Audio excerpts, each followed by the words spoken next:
Tonight, a break in a murder case that stunned a nation. 2 people charged in the killing of a Belmopan doctor as investigators zero in on what may have led to his death. Then, gunfire in Pomona. A motorcycle drive-by leaves a young man and a minor wounded. And tonight, a desperate plea for help as one victim fights to recover. Also ahead, a push to protect the vulnerable. Momentum builds for a national sex offender registry, moving from proposal to potential policy. Plus, a new test for Belize's future. Thousands of primary school students put their math skills to the test in a nationwide assessment. And accountability under fire. Questions mount in the House over the government's delay in appointing an ombudsman. These stories and more right now on News 5.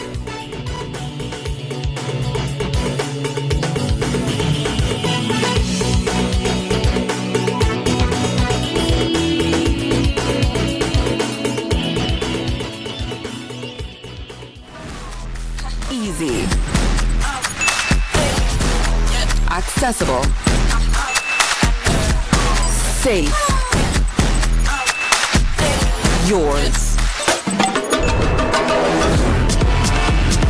Digi Wallet. Easy, accessible, safe, yours. Benny's is kicking off Father's Day with popping deals for dad in the month of June. Visit a Benny's near you and get store-wide discounts on selected items such as Milwaukee and Axie power tools, Charbroil barbecue grills, car care products, Karcher pressure washers, and much, much more.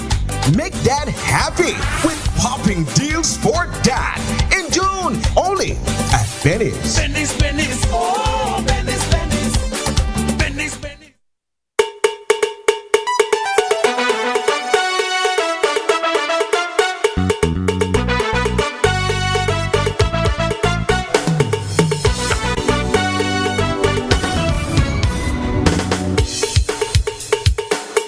And welcome to News 5 Live for Thursday, June 4th. I am Sabrina Daly. Tonight, we begin with a major breakthrough in the investigation into the killing of Belmopan doctor Naun Bonilla. Police have now arrested and charged 2 people in connection with his murder. Authorities say 26-year-old Hannah Rebecca Foreman, a laboratory scientist, and 37-year-old Edwin Albert Bertrand Jr., an electrician, are jointly charged with a crime. Dr. Bonilla was fatally shot on Friday, May 29th, in the Las Flores area of Belmopan, a crime that has rattled the community and raised urgent questions about what led to his death. While investigators have not officially confirmed a motive, information emerging from sources points to a possible business dispute. We're told Dr. Bonilla was involved in a real estate partnership with a female associate. According to those reports, he recently uncovered discrepancies involving missing funds. That discovery reportedly led to an argument, with the doctor indicating he planned to end the partnership and strike out on his own in a new business venture. There's more. Sources say less than a day before the shooting, 2 unidentified men on motorcycles showed up at the business office asking for Dr. Bonilla. He wasn't there, but within hours, he would be gunned down. Tonight's arrests mark a significant step forward in the case, but many questions remain. Investigators are now working to ascertain the full chain of events and determine exactly how this deadly confrontation unfolded. As the case moves through the courts, we will continue to follow every development.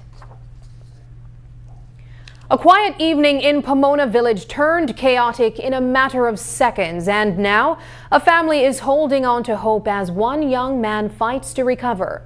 Gunmen on motorcycles pulled up outside a local business just after 6:30 on Tuesday and opened fire, leaving 25-year-old Orlando Acosta and a 16-year-old boy injured before speeding off.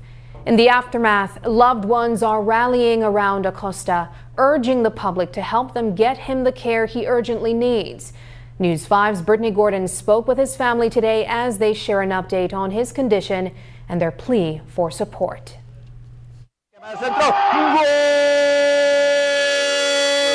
Orlando Acosta! At just 25, Orlando Acosta was building a name for himself on the football field a standout player for Pomona Impact, with big dreams of taking his talent to the next level. But tonight, that journey has been suddenly put on hold. A shooting earlier this week has left him sidelined, and his family says they're still struggling to come to terms with how quickly everything changed. We just got a phone call stating that, he got shot, and we immediately take him to the Southern Regional Hospital. And that's where he currently is right now, in a stable condition. But from what they tell us, they said that they can't really do anything much here, so we'll have to take him abroad. Beyond the football field, Acosta embraces the outdoors, spending his free time kayaking and working with Logan's Ultimate Adventure Sea Tours. His family is thankful he survived, but his sister, Karen Westby, says it's heartbreaking watching him recover, unsure if he'll ever return to the life he loves. His spine and his pelvic is fractured. It's very heartbreaking. As costs continue to rise, Acosta's family is now turning to the public, asking for help to cover his medical expenses. His brother, Errol Acosta, says the family is urgently trying to get him overseas for the specialized care he needs. That is the number one priority right now, to see if we can gather some funds and go abroad now, to see if we can get help outside, because from what we've been advised from the surgeon is that there's not much they can do here in Belize, so we need to see how we can either go to Guatemala or Mexico side. Acosta and the 16-year-old boy were the only victims of the shooting. However, police say they do not believe they were the intended targets. His family is sure that he was just in the wrong place at the wrong time. To our knowledge, he's basically just, in the village, everybody is like, friends and teammates. So, we don't believe that it has anything to do with him. I believe it's just, being at the wrong place at the wrong time, no? The family's priority is to get Orlando the care he needs so that he can get back on his feet and continue doing the things he loves. Brittany Gordon for News 5. For those willing to assist, the family can be contacted at the number 626-3280. A major social program is now on pause, and it's drawing strong reactions from inside government. Pickstock Area Representative Anthony Muller says he stands firmly behind the decision to halt the LIU employment program, arguing that the millions spent could be better invested elsewhere. He points to the country's limited youth budget and says it's time to redirect resources to support the many bright, capable young people across Belize who need greater opportunities to thrive. I think it's good to take a pause and reevaluate any program to see the merits and demerits of it. I support an LIU program. How that looks, we'll have to sit in cabinet and reevaluate that.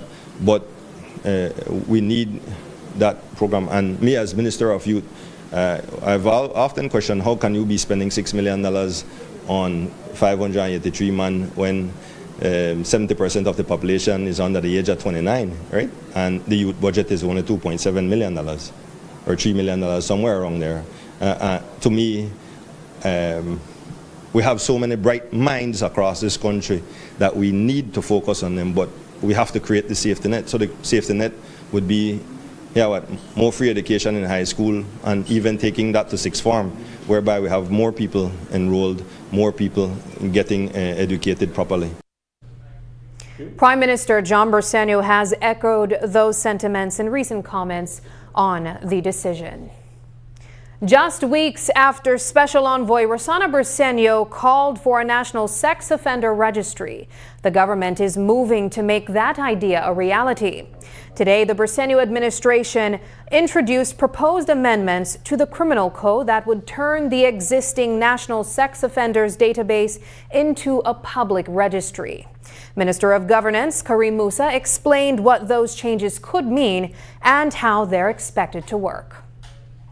By the amendment to Section 65, a court is now mandated when sentencing a convicted sexual offender to additionally sentence the convict to counseling, medical or psychiatric treatment. Furthermore, the amendment to Section 65 provided that a sexual offender shall not change his residence without prior notification to the Commissioner of Police and to the Director of Human Development in the ministry responsible for human development, women and youth, and shall comply with such other requirements as the Commissioner of Police may specify for the protection of the public. Section 65A, meanwhile, among other things, provided that a convicted sexual offender is subject to sex offender notification requirements and therefore is mandated to provide the following information at any police station in the district that he or she resides.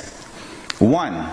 His or her name and where they use one or more other names, each of those names, his or her home address, and if that address changes, the new address shall be provided within 14 days after leaving the former address. The data remains on the registry for a period of 10 years. Coming up, government moves to spend big, $73 million on BEL shares. The Prime Minister calls it strategy. Critics call it a gamble.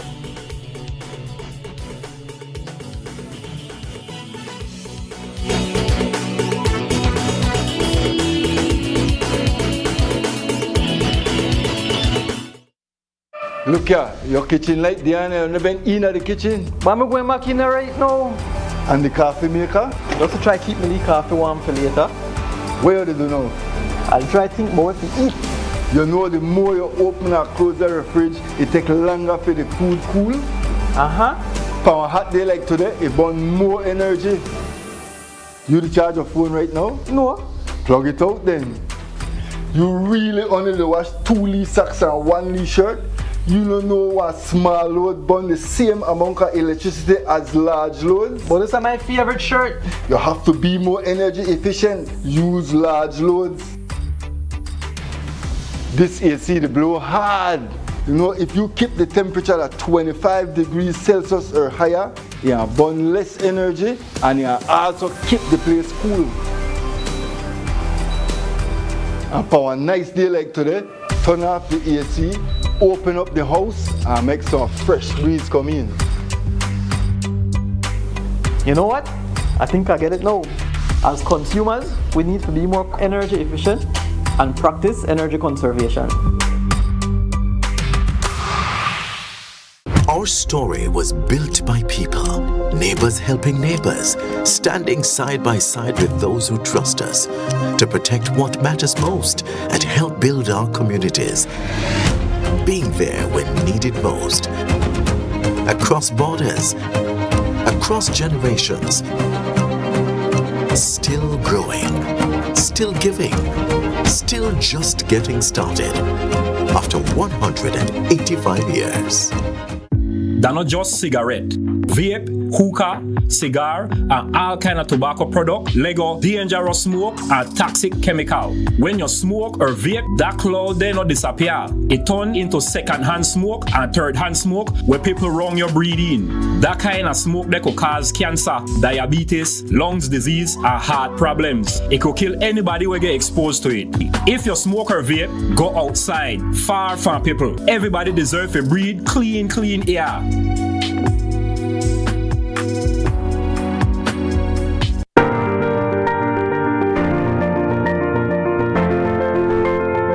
LG dual inverter compressor cools air faster by operating at speeds as high as 120 Hz with more stability compared to conventional models.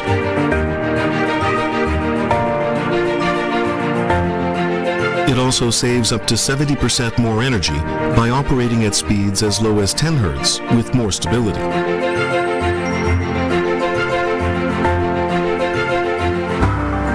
It reduces torque vibration down to 40% for quiet outdoor unit operation. Stable operation with low vibrations also results in increased durability. Get ready, Dangriga! Something big is coming your way! Open Your Eyes Summerfest 2026 is heading to the culture capital, Dangriga. Join us on June 12th at 6:30 a.m. at the iconic Alejo Beni Park for a morning filled with energy, excitement, and pure talent. This year, it's all about the kids, from singing to dancing, poetry to performances. If they've got talent, we've got the stage. Bring out the entire family and come celebrate creativity, culture, and the future stars of Belize. Expect fun, music, surprises, and unforgettable moments. Don't miss it. Open Your Eyes Summerfest 2026, where young talent shines the brightest. Haven't updated your information recently? Well, kick off the new year as a winner. RF&G Insurance is giving you a free chance to win every month. Entering is easy. Just chat with us on WhatsApp and update your information. That's it. You'll be automatically entered into our monthly raffle for a chance to win awesome prizes. Don't wait. Message us on WhatsApp and update your info today. RF&G Insurance. It pays to get it right.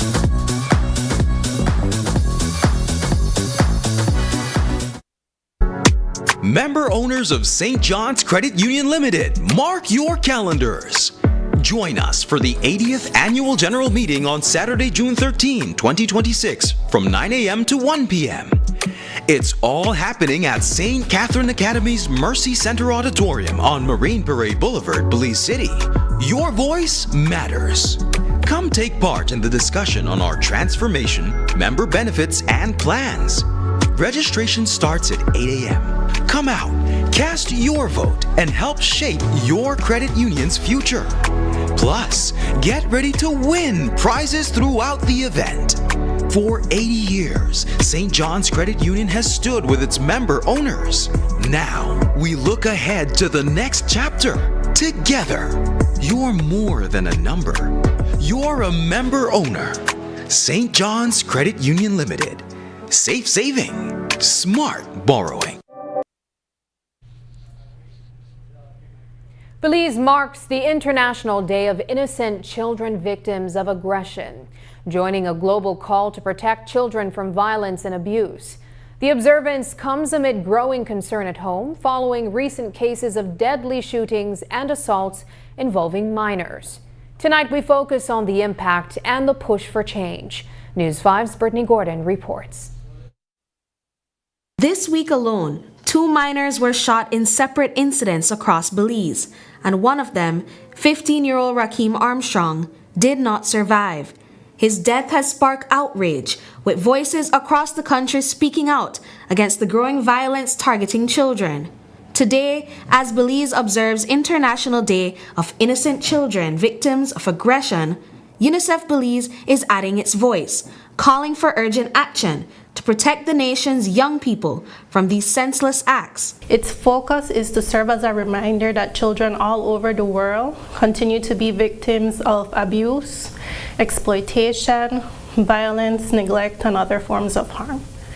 So while this day was originally created for children who are victims of war and armed conflict, it can serve as an opportunity to reflect on violence in all its forms and how children are affected globally, including in Belize. Child abuse takes many forms: physical, sexual, and emotional, and recent cases have raised alarm nationwide.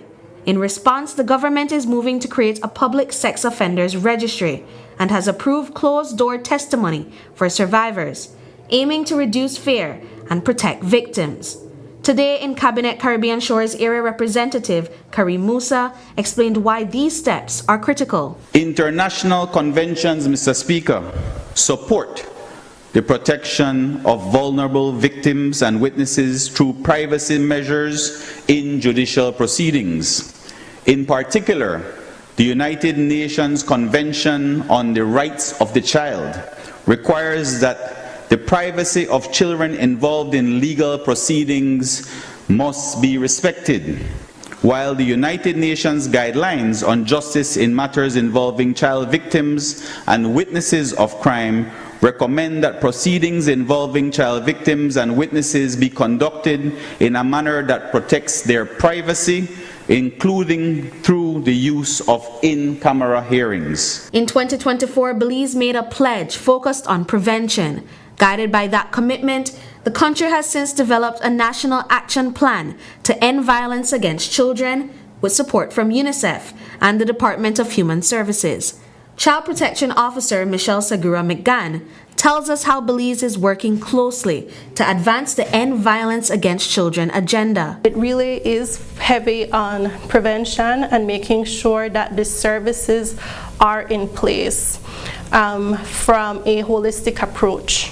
So it ensures that the Department of Human Services, Education, Health are all involved in this coordinated and integrated response, because that's the only way that we will be able to prevent violence from a coordinated interagency approach. As public concerns over crimes against children in Belize have prompted stronger action, UNICEF stepped in to support the fight against abuse. The Blue Teddy Bear Initiative launched earlier this year as a training aimed at helping them identify warning signs and report cases more effectively. It's one step closer to safeguarding its most vulnerable citizens. Musa says the Public Sex Offender Registry will only further this cause. When it comes to the public having access to the national database of sex offenders, I know that is one that has attracted a lot of public debate, but I believe that putting it in the hands of the public to have access can only create greater measures of safety and security for families and their children. Violence against children remains a serious issue in Belize, and the government action isn't enough.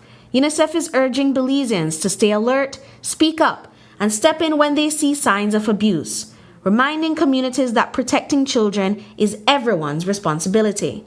Brittany Gordon for News 5. UNICEF says violent discipline remains widespread in Belize, affecting 63% of children today, down only slightly from 65% in 2015. While there's some progress, the numbers show much more needs to be done to protect children. A multi-million-dollar investment in Belize's future is heading to the House, but it's already sparking debate. The Briceño administration is seeking approval to secure $47 million in funding from the World Bank's International Development Association, aimed at boosting early childhood development and expanding opportunities for women. The plan includes building new preschools, strengthening existing services, and driving private sector partnerships to support female employment. But while government calls it a long-term investment in people, the opposition is raising concerns, questioning whether there's a clear roadmap to deliver lasting generational impact. The first concern is scale and targeting.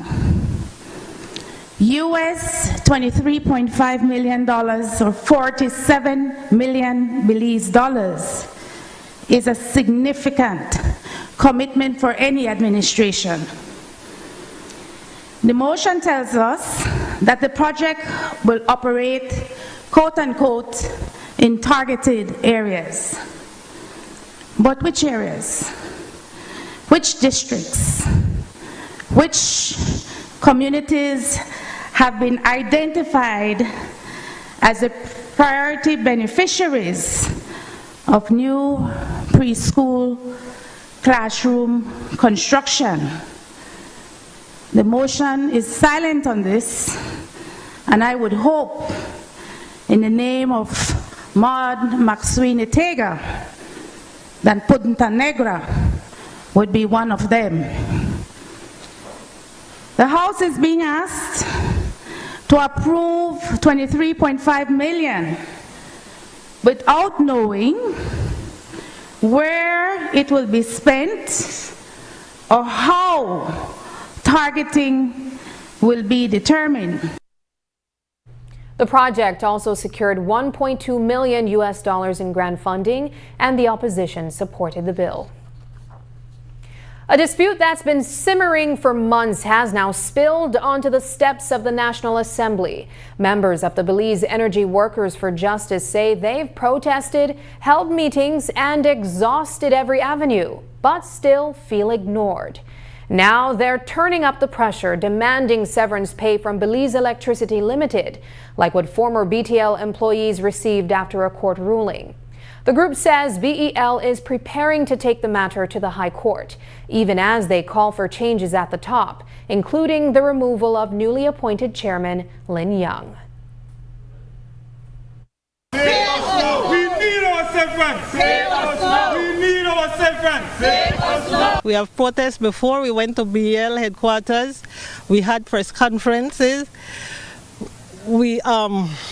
Besides the press conference, we have spoken to the minister.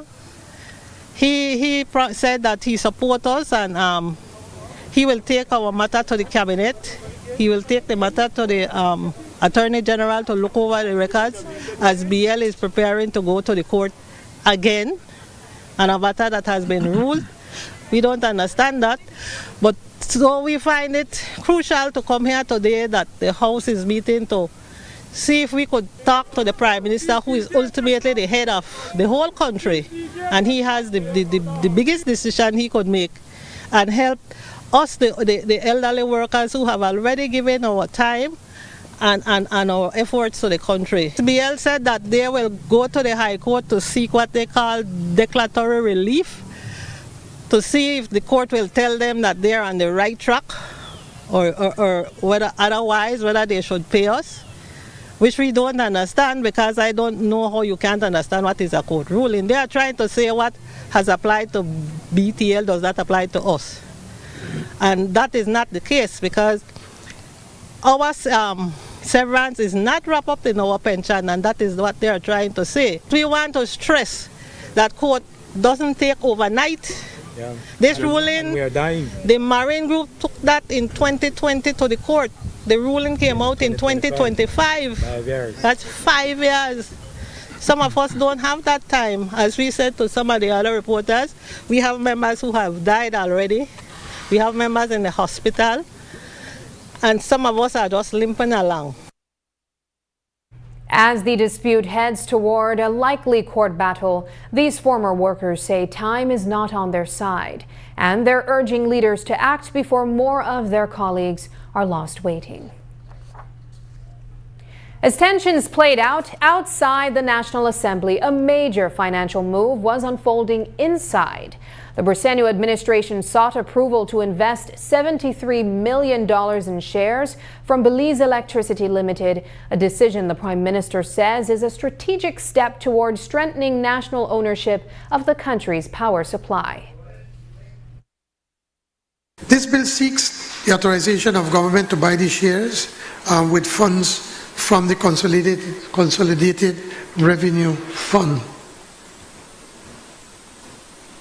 Under the proposed transaction, the government will purchase preferred shares at a rate of $9 per share, consisting of par value of $2 and a pre-share premium of $7.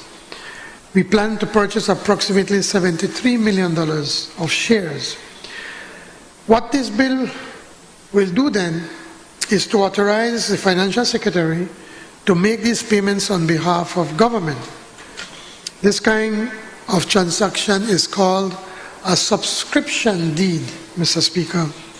The subscription deed establishes conditions that must be satisfied before the transaction can be completed. Strategically, the bill represents another step in the government's broader policy objective of increasing national ownership and influence within Belize's electricity sector. The government plans to purchase just over 8.1 million shares at $9 per share. The government is moving to tighten the country's most sensitive defenses amid growing concerns about internal threats. Prime Minister John Briceño says new measures are on the table to protect national security systems from criminal infiltration, including mandatory vetting and even polygraph testing for those with access to classified information. It's part of a broader push to close potential gaps before they can be exploited. Mr. Speaker, Belize is under constant threat, both internally and externally, from criminals in particular. And more our security forces become vulnerable to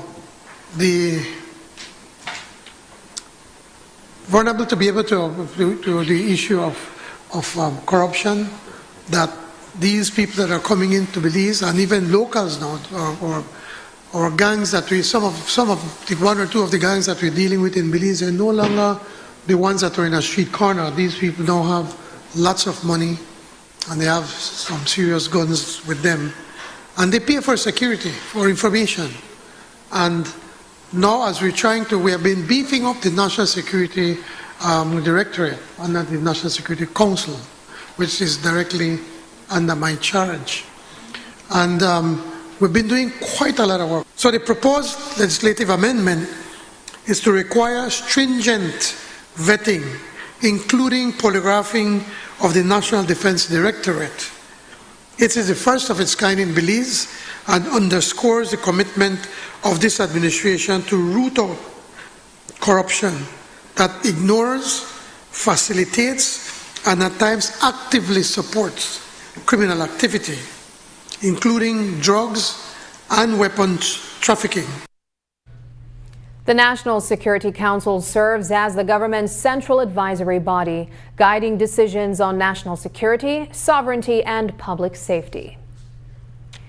Returning to our lead story, new details are emerging following the major breakthrough in the murder investigation of Dr. Naun Ulysses Bonilla, with information now pointing to what appears to be a bitter business dispute at the center of the killing. As we reported earlier, police have arrested and jointly charged 26-year-old Hannah Rebecca Foreman and 37-year-old Edwin Albert Bertrand Jr. for murder. Investigations now reveal that Hannah Rebecca Foreman was not only known to the victim, but was his former 50-50 business partner in two medical operations, Insights Medical Clinic and Belmopan Medical Laboratory Services, which they established together in November of 2023. According to court filings, the partnership began to unravel earlier this year after the company secured a lucrative National Health Insurance Laboratory Services contract in January 2026. Disputes over ownership and control quickly escalated, with Foreman alleging that Dr. Bonilla pushed her out of the business by locking her out of the facility, cutting off her access to administrative systems, and placing her on administrative suspension. On the other hand, Dr. Bonilla is said to have accused Foreman of serious financial misconduct, including diverting patient payments into personal accounts, destroying official records, and attempting to secretly transfer ownership of the company into her sole name using a forged signature. That dispute had already escalated to the courts, where a full trial was pending at the time of the murder. Police say they detained Foreman shortly after the deadly shooting, and investigators now suspect that she hired Edwin Albert Bertrand Jr. to carry out the attack. As the case moves forward before the courts, the developments mark a significant turn in what has become one of the most shocking and closely watched murder investigations in recent times. Today, classrooms across Belize turned into testing grounds for the nation's future, as thousands of primary school students sat the math portion of a new national assessment. From busy towns to the most remote villages, the pilot program is being rolled out in nearly 300 schools, building on Wednesday's English exam. It's a major step for the education system, and officials are going the extra mile to make sure every child has access. News 5's Shane Williams has more on why this matters and how it's all coming together. Good morning, everyone. Assessment day. This is the team heading to Graham Creek. Getting to the classroom was anything but routine. In parts of southern Belize, floodwaters turned roads into rivers. But even that couldn't stop invigilators from pushing through to reach students taking part in the National Schools Assessment System pilot program. Altogether, 20,965 students from 287 primary schools are participating. For the Ministry of Education, the exercise is designed to provide a clearer picture of students' learning across the country. It's happening in Standard 1, Standard 4, and Standard 6. All schools across the country, all right? And what this is going to do is allow the ministry, and then beyond the ministry, allow schools, allow teachers to get a really good sense of where students are. If we understand where students are, we understand how to help, how to direct teaching and learning. We get a sense of what's being done well and what could be done better. School administrators welcome the initiative, saying it provides valuable data that can be used to measure performance and improve accountability across the education system. I personally believe it's one of the greatest things the Ministry of Education could have done. In this light, they would have data on our students countrywide, and also it would be a point of view where you can hold teachers accountable so we can measure students' achievement at the end of the year. At All Saints Primary School, Principal Colin Estrada says students perceived the assessment as difficult. Yet, that difficulty presents a valuable opportunity for schools to evaluate how effectively they are meeting educational goals. From what the children have said, it has challenged them, and then what it does for us, it is being able to see at what level we are along with what we're doing with our management. Estrada says data gathered from the assessment will help schools refine their improvement plans and focus resources where they are needed most. We always use data to be able to have school improvement plans and to also be able to see what is it that we need to be able to improve on in terms of the different subject areas, because data is what is necessary for us to be able to see where our strengths are and where our weaknesses are. Garbott believes the assessment could also encourage parents to become more engaged in their children's academic progress. This too would be an indication for parents, because some parents have just laid back because they know that at the end of the year that there isn't any real testing being done, and so this will get parents back into pushing their students or their children forward. While the assessment is being conducted on a national scale, educational officials stress that it is not intended to determine placement of students or be discriminatory. This is not going to be a test grade that will impact anybody's score in any subject. It's not going to have an impact on your report card. It's not going to determine whether you pass or fail. It's really what we call a low stakes assessment.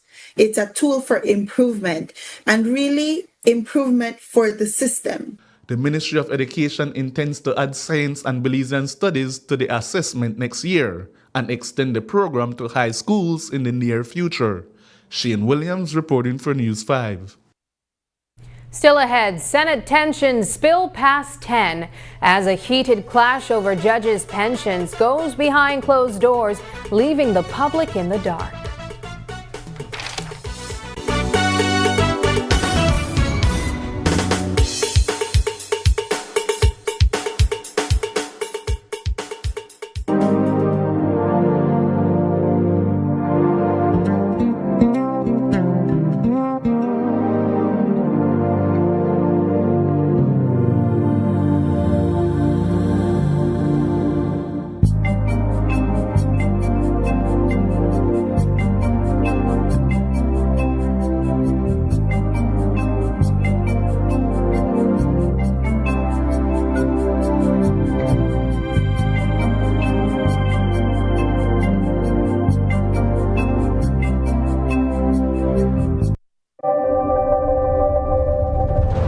Every connection we make is more than just a signal. It's a student unlocking a future through digital education. A young mind daring to dream bigger.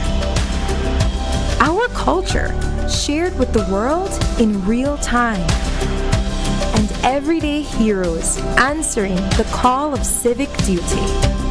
When we connect with Digi, we empower Belize.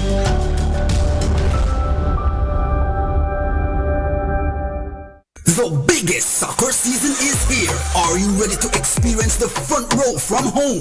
Experience stadium level immersion with Samsung's latest technology. Perfect for every room. Your favorite Crystal UHD and QLED smart TVs are ready for you. Now at the best price. From your 32-inch personal fan zone at just $369 to the massive 85-inch home stadium experience for only $2,579. We have the perfect upgrade for every fan. Get yours with confidence at Cellular World, the authorized distributor in Belize, and receive a 1-year warranty. Visit us today and take advantage of these promotions. Valid until June 15th. Upgrade to the front row at home. Experience with Samsung and Cellular World.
The future is calling.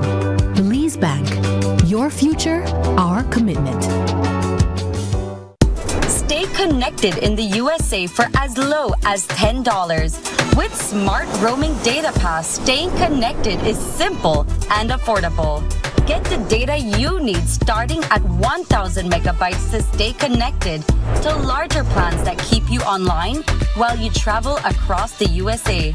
So you can message, browse, video call, and navigate wherever you go.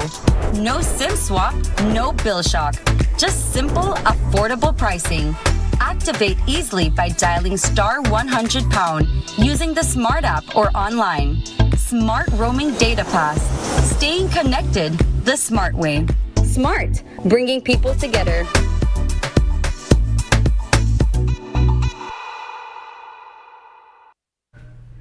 A key oversight role in government is now under the spotlight, and questions are mounting over why it's still unfilled. Today in the House, opposition leader Tracy Panton pressed the Briceño administration about the more than 5-month delay in appointing a new ombudsman.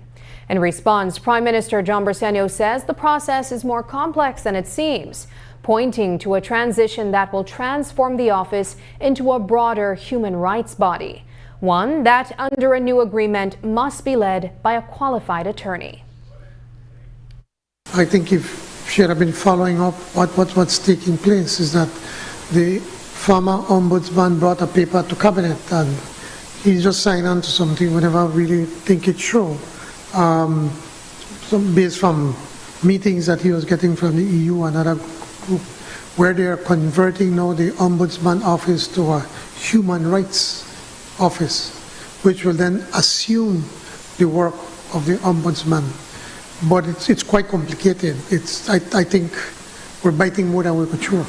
It's really, really complicated. So as it is right now, the Attorney General is taking a look at it and trying to see what kind of legislation we'll have to put. We will not be able to put the person who will head that office will have to be a trained attorney. That's one of the things. And they have a whole slew of other things that they'll be responsible for. But it's important to point out, though, that despite the fact that we do not have an ombudsman, the ombudsman's office is open. So people can still go there, they can still lodge their complaints, and the people there can still be able to help people. Lawmakers raised the issue during debate on Maria Arthur's reappointment as Contractor General.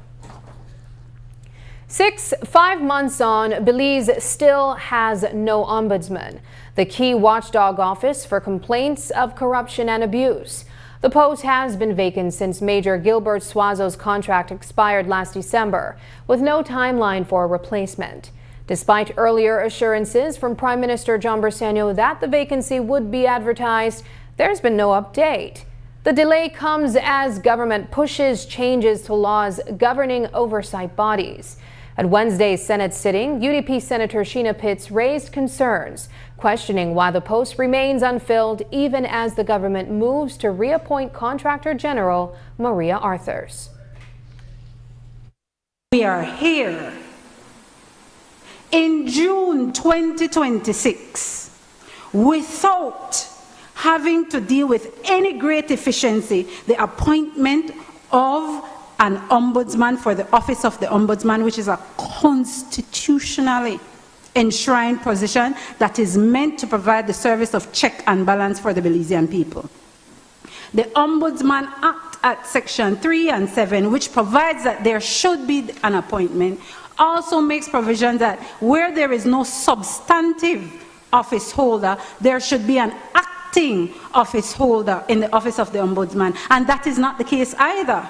So when leader of government business preys on us that we must understand the process of appointment, I don't want that to be taken as if though we are squarely within that procedure and thereafter we will find it because the expiry of the contract for the office of the Ombudsman was from the 31st December 2025. So as it stands in relation to that constitutionally guaranteed post, the Belizean public is left without such an office for which it could go for recourse for administrative review of government departments. The Senate voted in favor of reappointing Maria Arthurs. However, the appointment of the Ombudsman remains unresolved. On Wednesday night, opposition Senator Sheena Pitts was cut off mid-debate by Senate President Carolyn Trench Sandiford as she pressed the government over the still vacant Ombudsman post. When Pitts tried to link the issue to the reappointment of the Contractor General, she was told to stay on topic. The move sparked unease among some senators who warned that tight limits on debate could threaten free expression. It's not the first time. Back in March, Pitts was also shut out of debate after the president called for its closure while she had briefly stepped away. The expiry of the contract for the office of the Ombudsman was from the 31st December 2025. So as it stands in relation to that constitutionally guaranteed post, the Belizean public is left without such an office for which it could go for recourse for administrative review of government departments. So then I say, Madam President. Senator Sheena Pitts, I believe we're here to discuss the motion on the Contractor General now. Yes, Madam President. May I? Go ahead, Madam President, because I'm trying to understand the nature and extent of my... Senator Pitts. Senator Pitts. Senator Pitts.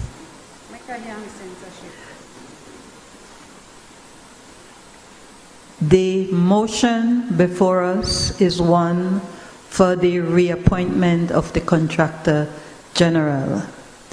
Lead opposition senator did bring up the matter of the Ombudsman. I allowed it because I recognize that we have 3 institutions in context: the Integrity Commission, the Ombudsman, and the Contractor General, which work together as guardians of our democracy. So I allowed the context. I ask as well of your intervention, if you wish to bring up the office of the Ombudsman, that it be limited simply to the context as was done previously, and you focus on the motion in front of you. Following the exchange, Pitts reiterated her concern over the failure to reappoint an ombudsman before expressing the UDP's supports for Arthur's reappointment. The Senate pushed past 10 p.m. Wednesday as tensions flared over a divisive judges' pension bill. The debate, shifting behind closed doors, focused on vesting terms and payout rates, leaving live stream viewers in the dark. After hours of back and forth and repeated votes, the bill scraped through 7-6. Church Senator Louis Wade broke ranks to back the government. The move comes just weeks before Justice Antoinette Moore's retirement in August, raising the stakes of the late-night showdown. We juxtaposed it against the pension scheme for the Parliament, especially where the vesting period and the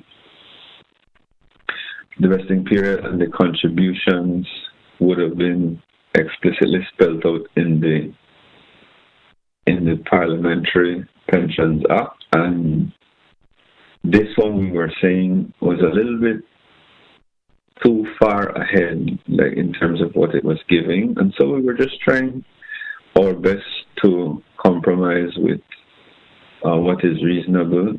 There were calls for us to bring in an expert, but I understand there was a need to urgently pass a piece of legislation for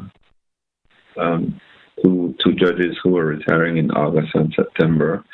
And so we spent a lot of time debating back and forth. A lot of divisions were called to try to hammer out the specifics of certain clauses.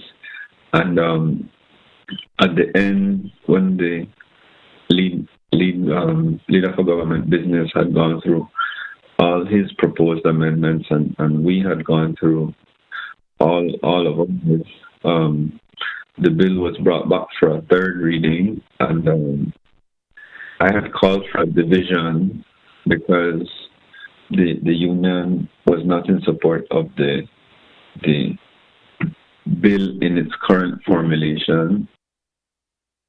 Dennison added that the bill's wording creates confusion and expects amendments will be needed later. On Wednesday, Prime Minister John Bersenio chaired the government's union consultation team in a meeting with representatives from the National Trade Union Congress of Belize to continue dialogue on priority reforms and other issues of national importance. Deputy Prime Minister Cordell Hyde and Ministers Karim Musa and Henry Charles Usher joined Bersenio on the government side. Union representatives were given the opportunity to raise concerns affecting their respective memberships. Both sides engaged in constructive dialogue on practical approaches to address these matters and identify pathways towards resolution. We reached out to NTUCB President Ella Waite, who says the executive will first brief the General Counsel before making public comments on the meeting. We know the delay of occupational health and safety bill and pension reform were topics discussed at the meeting. Up next, turbulence in Belize's skies. New routes take off, but major airlines pull out. Is the industry steady or shaky? The tourism minister weighs in.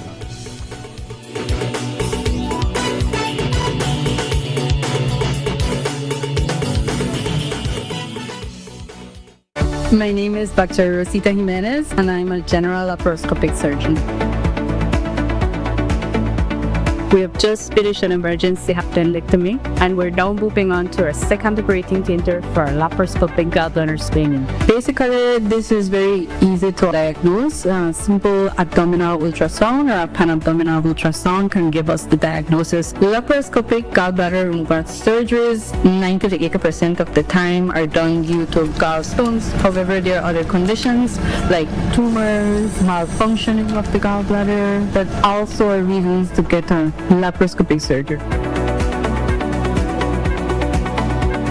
We also have an amazing CT scan and X-ray unit who work hand in hand with our doctors. Instruments used in laparoscopic surgery are chokers like these. It makes it easy for us to do the surgery through these entry ports.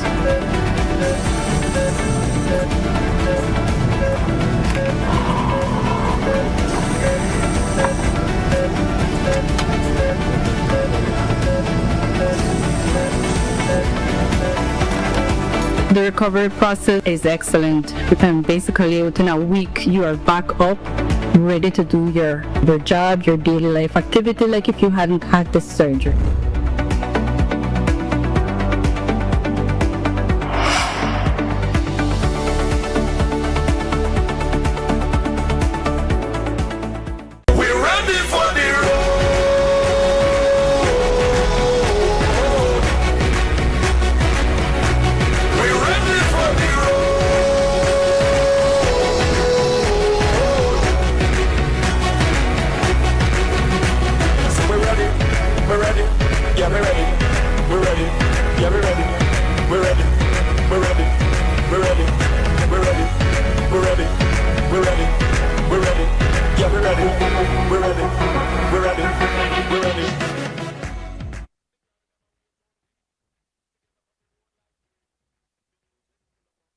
Your security, our top priority. We guard your world with strength and integrity. From home, cars and rentals, business too. We make protection simply easy for you. BB Insurance, trusted and true. Clear policies assured.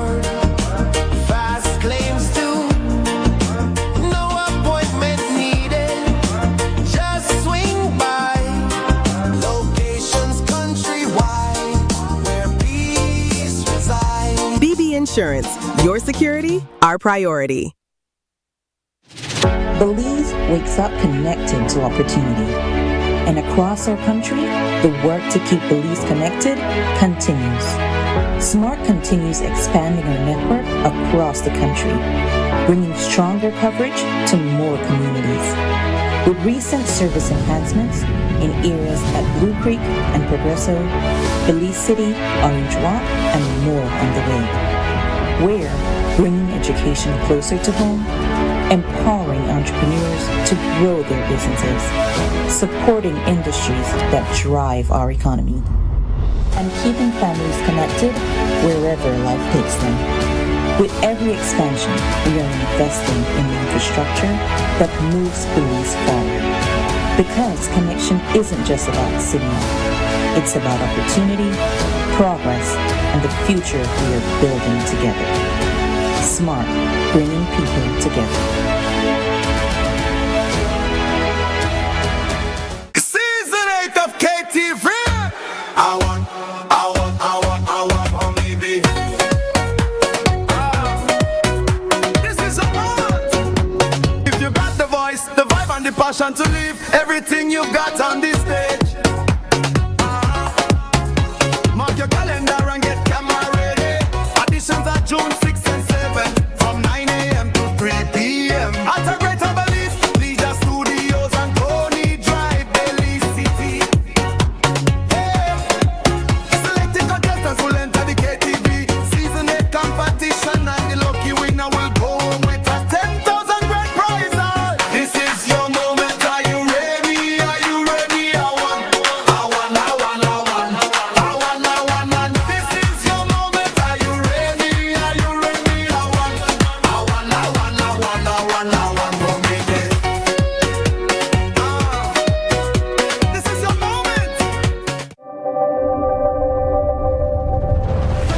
connection we make is more than just a signal.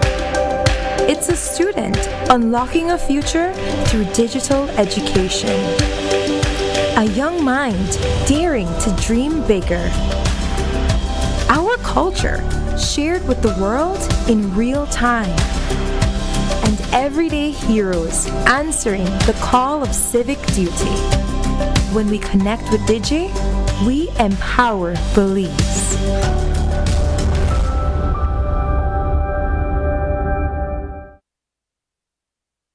A new direct route could soon make it even easier for travelers to trade chilly weather for Belize's sunshine.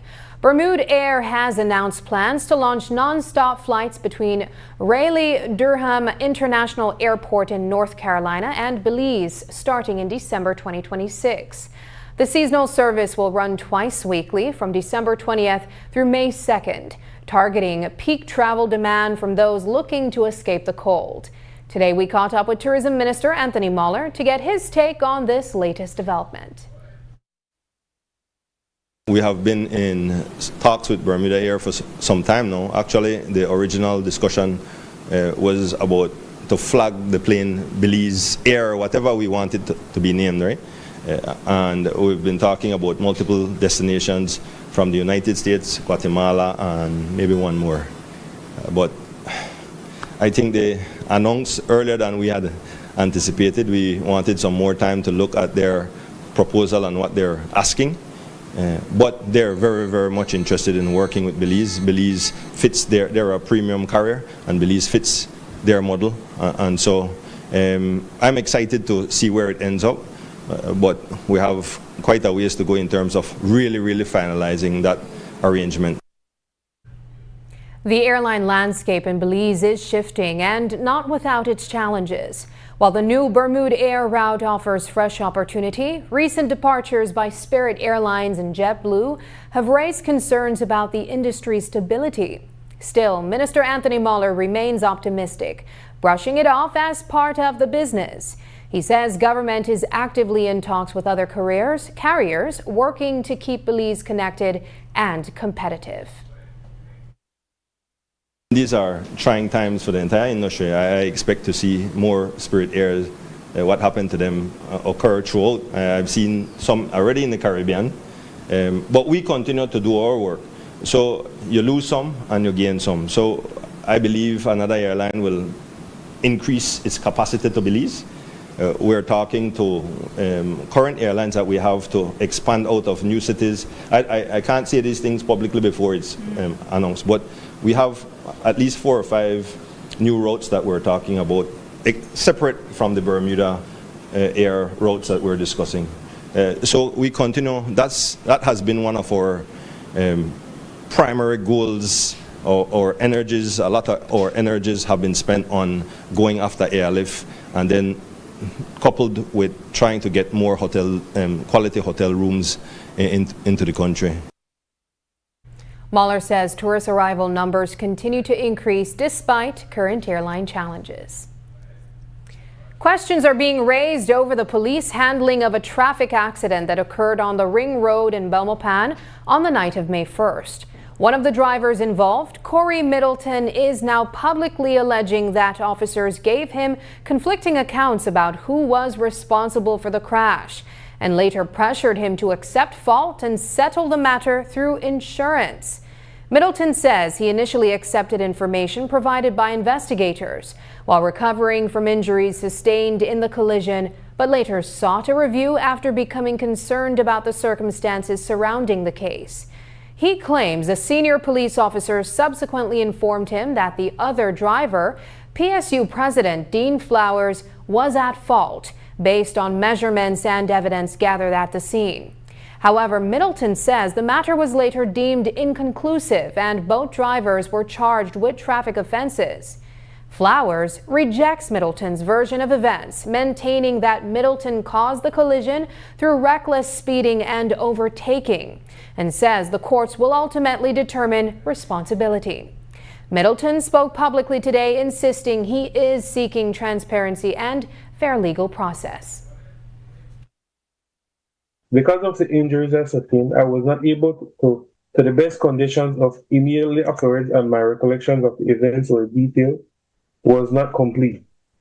So the following day, I went to the police station with my mother and my girlfriend to provide a statement. During that process, I was given information regarding how the accident allegedly occurred. At this time, I accepted what was being told because I was coming from a police officer and I believed the information being provided was accurate. So I proceeded to get in contact with their superintendent, their direct supervisor, and I told her what had happened. I told her the situation, and she said she would do an investigation. She proceeded to do an investigation, and then I got a call after the investigation was done. She explained to me what happened, who was at fault based from the measurements and whatever evidence they took on the night of the accident. So she proceeded to tell me that I am not at fault, and the other driver is at fault, which is Mr. Dean Flowers. We reached out to PSU President Dean Flowers, who said the young man ran into me and is not taking responsibility.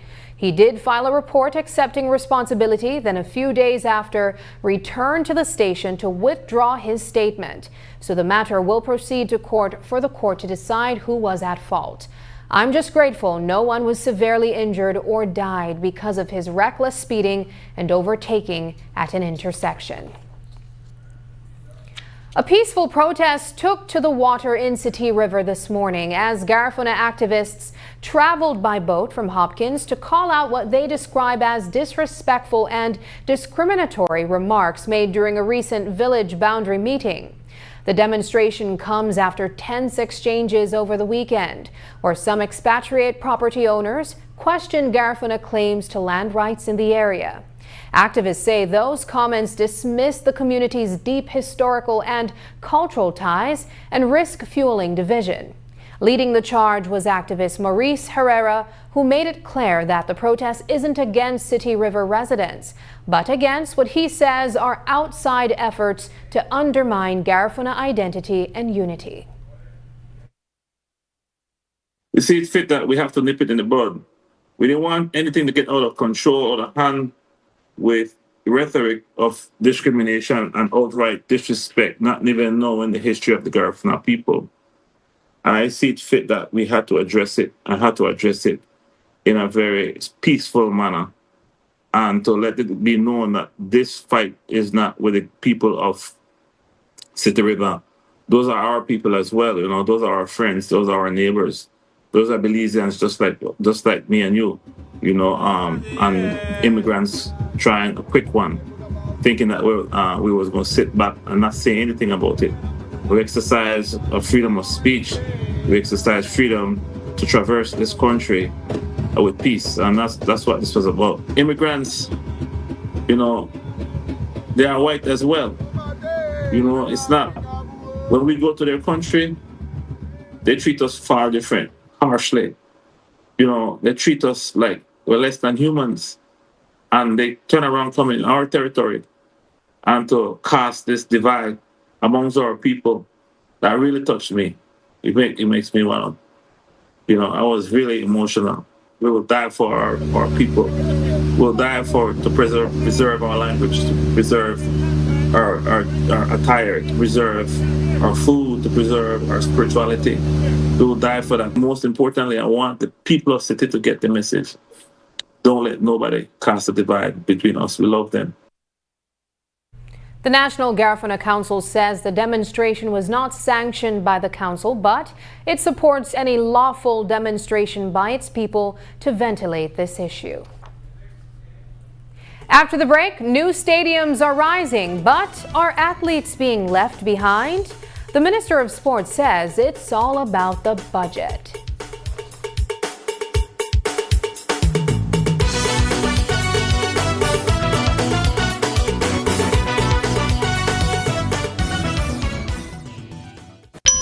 Insurance fact. Did you know with Home Protector Insurance, construction projects can receive insurance coverage from start to finish? We offer a variety of bonds. This includes bid bonds, advance payment bond, performance bonds, or others. Let Home Protector be a part of your team and help safeguard you through your next project. Visit any Home Protector Insurance office near you to learn more.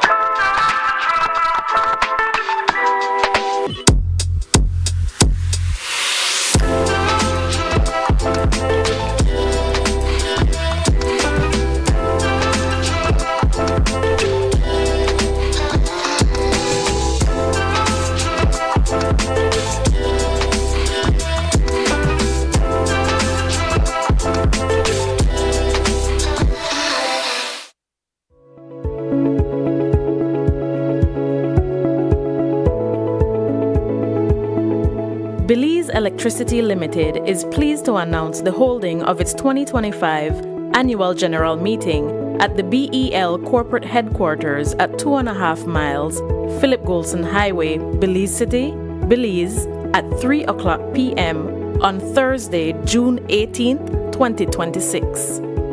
For registration purposes, shareholders are advised to bring along a valid identification such as a Social Security card. Shareholders who are unable to attend may choose, and we encourage you to exercise this right, to appoint your proxy, or you can simply appoint the company's executive chairman or the corporate secretary as your proxy to represent you at the AGM. Proxy forms can be submitted at the BEL corporate headquarters at 2.5 miles Philip Golson Highway or via email at shares@bel.com.bz no later than 5:00 p.m. on June 16, 2026. For more information or assistance, contact BEL's Securities Officer at 501-227-0954, extension 1512. Life moves fast. Your connection should keep up. Need more credit? More data? A flex bundle that fits your lifestyle? With Smart Prepaid, they're a prepaid option for every lifestyle and budget, making it easy to stay connected wherever you are. Because with Smart Prepaid, you can connect on your terms. Purchase credit, data, flex bundles, prepaid plans, and all your favorite prepaid services at any Smart agent, Smart showroom, or simply dial *100 key. No stress, no waiting, just fast, easy, convenient ways to stay connected every day. Smart Prepaid. Connect on your terms.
Sports development in Belize is gaining strong momentum, and it's already taking shape on the ground.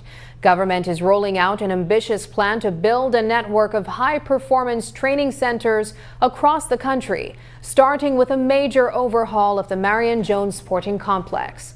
Minister of Sports Anthony Muller says works are already in motion, and the upgrades won't stop there. Several other facilities are also being transformed as part of a broader effort to elevate local athletics to a new level. Marion Jones is going to be called what we're deeming a high performance center. So we want to have 4 across the country, 1 in the north, 1 in the west, and 1 in the south. But we're going to start focusing on Marion Jones. In terms of Marion Jones, the works that are ongoing, if you go there, a lot of land clearing, trying to get the place ready for some of the heavy works that we want to do and some of the upgrades. The Mexico Center is almost complete. The courts are on their way to Belize. The new courts that we're going to put down there. We have ordered the rims, and so a lot of work is going out there. Actually, we're doing a master plan for the entire compound, whereby we're looking to have an Olympic-sized swimming pool, rock climbing, 2 tennis courts, a bunch of stuff so that you have public spaces and competition spaces. For example, in Marian Jones as well, we've signed an agreement with the Football Federation of Belize to put a synthetic pitch out there. MCC will be natural. We're going to put another synthetic field down in that space that we have in Santa Elena. The People's Stadium in Orange Walk is currently receiving much needed attention following widespread backlash on social media. Investing in new sports facilities may be a win for infrastructure, but what about investing directly in athletes? Minister Anthony Muller says it all comes down to the budget. He explains that every dollar must fit within the ministry's limits. When it comes to funding athletes traveling abroad, Muller argues that support must deliver results, insisting it's not worth the cost if performance doesn't improve. Instead, the ministry and the National Sports Council are placing big hopes on the newly launched Super National Tournament to help develop local talent at home. Is from Minister Daly and I took over, we said to every federation, every association, we want a 3-year plan for competitions internationally, for what you're going to do development-wise. You can't go and tell me 2 weeks before one competition that you want $150,000 to carry X amount of people. So we want to know, all right, if you're going to compete in a 100-meter, are you running 11 seconds like the last person did? Then why are you going? Because you know man, they run under 10, right? So that wastes money. It's wasting money, right? So we want to develop from the child moving up into our elite athletes. So this summer, the National Sports Council is going to launch what is called the Super Nationals, right? So for people who don't understand the competitions in Belize, you have primary school competition, you have high school competition. So you have district, then you have nationals. And the nationals and the district competitions are just focused on schools. The Super Nationals will be comprised of the best players from every district. And so we want a scouting program to start with this, to showcase our best basketball players, our best football players, our best track athletes, and best volleyball players. The Super National Tournament is set to take place during the summer. Before we leave you, here's tonight's viewer's voice. On our first story, breakthrough in Belmopan, doctor's murder. Two charged in Bonilla killing. Victor Miguel commented, "The family has received justice. Let us hope the police conducted a thorough investigation and possess substantial evidence against the individuals involved." Turning to thousands of students sit math exam in nationwide education pilot, Sammy Sam shared, "I support student assessments because they help identify strengths and weaknesses. However, parents should be informed of their children's results and the areas where improvement is needed." And finally, in digital news, who knew bottles could become seats? Said Tango shared, "A lot of things are useful and recyclable. We just don't have the normalization of doing it. One man's garbage is another man's treasure." Thank you for engaging with us online. Your voices shape the national conversation. Keep those comments coming and we'll continue to feature them right here. And that's the news. Tonight's broadcast is available at greaterbelize.com, on our Facebook and on YouTube. I'm Sabrina Daly. Thanks for joining us, and from all of us here at News 5, good night.